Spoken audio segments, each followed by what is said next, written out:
Ngalan na ipakilala ko po sa inyo ang pinakamamahal po nating Pangulo, kagalang-galang Benigno S. Aquino III.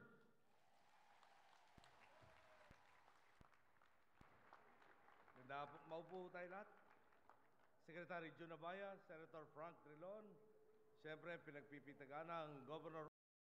Kayo magsasabi sa akin, tama ba yung nagawa na natin sa loob ng 2 taon at 8 buwan? Paglilitis kay dating Pangulong Joseph Estrada. Huwag po sanang mamasamay na ibang miyembro ng prosecution panel noon. Si Mayor Alfredo Tan para Mayor sa El Salvador City. Si Peter Unabia para sa 5 million domestic tourists na po tayo.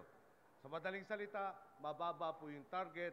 Ang bagong target po natin, 56.1 million domestic tourists. At handang-handa na kayong tumanggap ng mga turistang yan. Sa darating pong halalan, masusubok muli ang paninindigan ng mga Cagayanon na makiisa. Hanep ang hanap buhay kasama si Ma'am Cynthia. Tumayong parod. Magandang hapon po sa inyong lahat.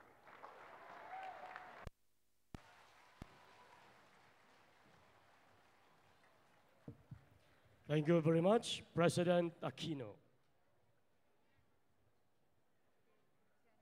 Lampas pa ng termino ko. Natural ho, ambisyon natin. Yung napagtulungan natin. Thank you. May we now call Binuangan. Please proceed on stage.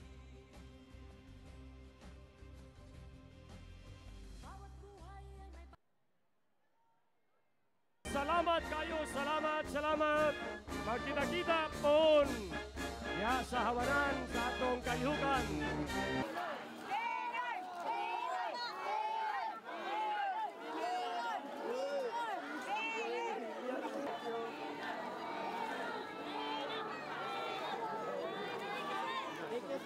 Adjust.